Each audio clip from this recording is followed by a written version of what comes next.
Hello dear colleagues, this is my second video of my project, and this part is dedicated to healthcare professionals, to you. So I would like to discuss in this video why this website that I chose for my project is important for us.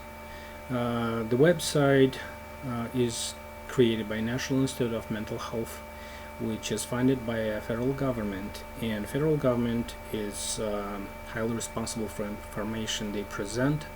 So it's a credible source, it's easy to use, easy to operate, and it has a lot of information about research. It's something that we are always looking for. Researches, new researches, the ways to participate, maybe even start your own research. For that reason, you can go to the section findings, and you can look up the application process for grants. The grants that are sponsored by federal government, which is known to have some serious findings that we can use for our researches.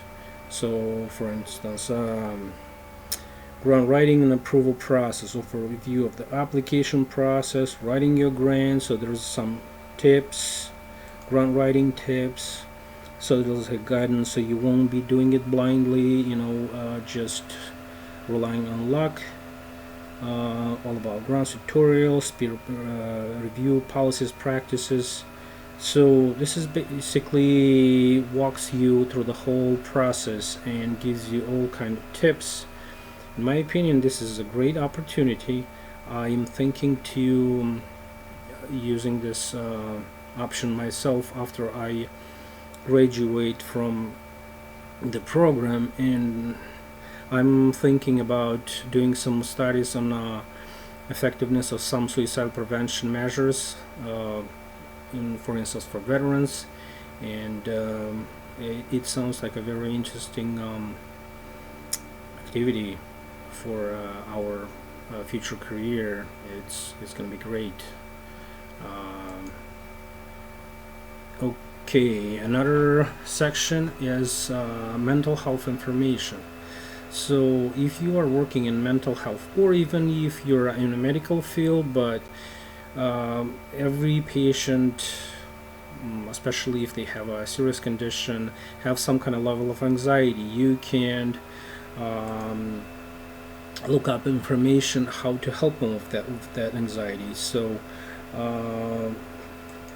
once again, you go to anxiety disorders,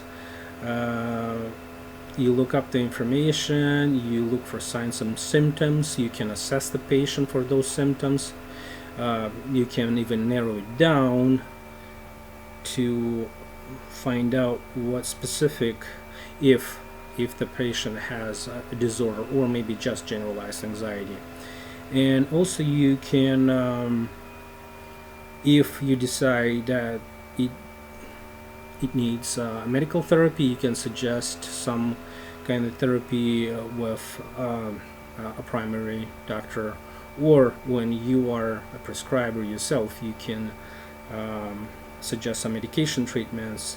Also, you can develop a plan to do some psychotherapy with the patient, teach them some stress management techniques, for instance relaxation, meditation.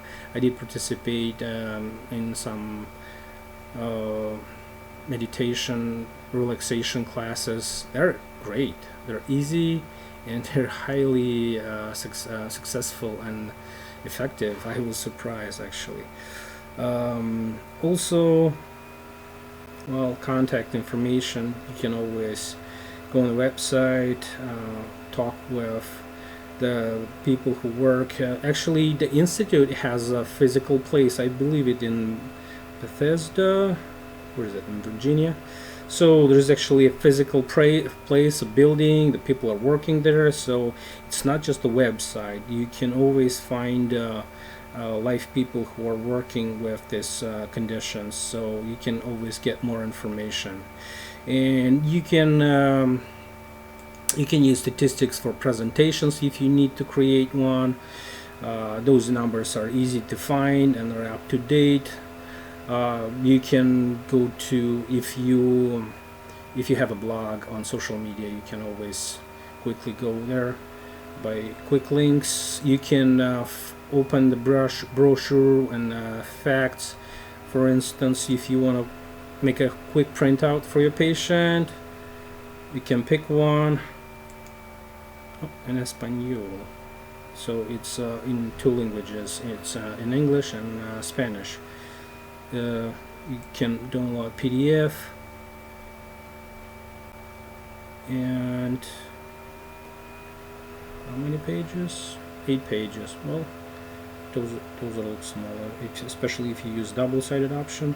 It's a quick brochure you can use for your education. Okay, let's go back. So yes, this website is great. I think I am actually using it myself for my other classes, for my educational class, educator class. Researchers are big. Always can look up news, see what's new, what's in the field, contact people at the institute.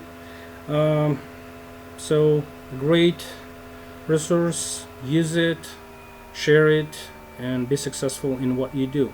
Good luck to you, everyone. Bye.